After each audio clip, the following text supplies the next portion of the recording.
su camisón y se echó a la cama y escuchó...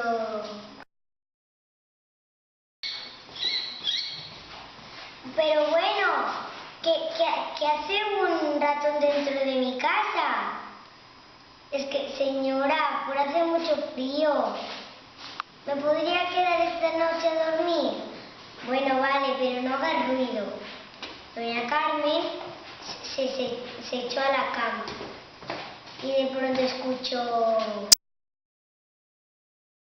Miau, miau. Pero bueno, ¿qué hace un gato dentro de mi casa?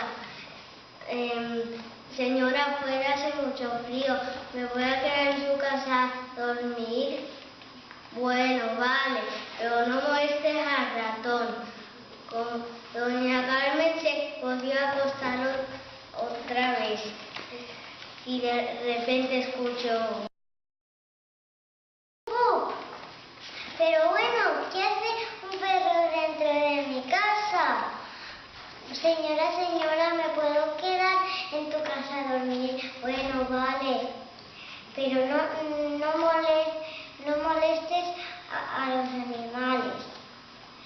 A dormir. Y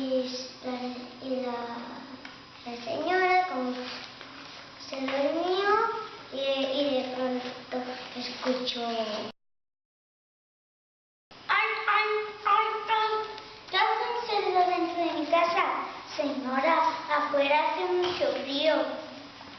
¿Me podría quedar a dormir en su casa? Bueno, vale, pero no molestes a los otros animales. Se volvió a dormir y al cabo de muy poco escuchó... ¿Por qué hace una vaca dentro de mi casa? Señora, es que afuera hace mucho frío.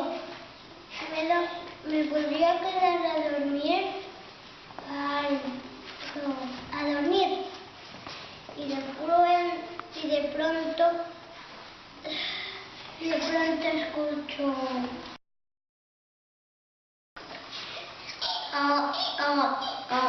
Pero bueno, ¿qué hace un burro dentro de mi casa? Señora, es que afuera hace un frío terrible.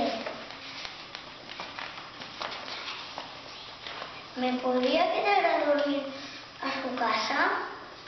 Bueno, vale, pero no des patadas.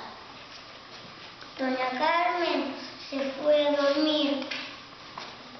No pasó mucho que escuchó... ¡Aú! ¡Aú! Pero bueno, ¿qué hace un lobo dentro de mi casa? Doña Carmen, ¿me puedo quedar en su casa a dormir? Es que afuera hace mucho frío. Bueno, vale, pero no muerdas a los animales. A dormir. Se echó otra vez y no pasó mucho rato que escuchó... ¡La mañana ya está aquí! ¡La mañana ya está aquí! El gallo había cantado. Despertó a Doña Carmen y a Colorín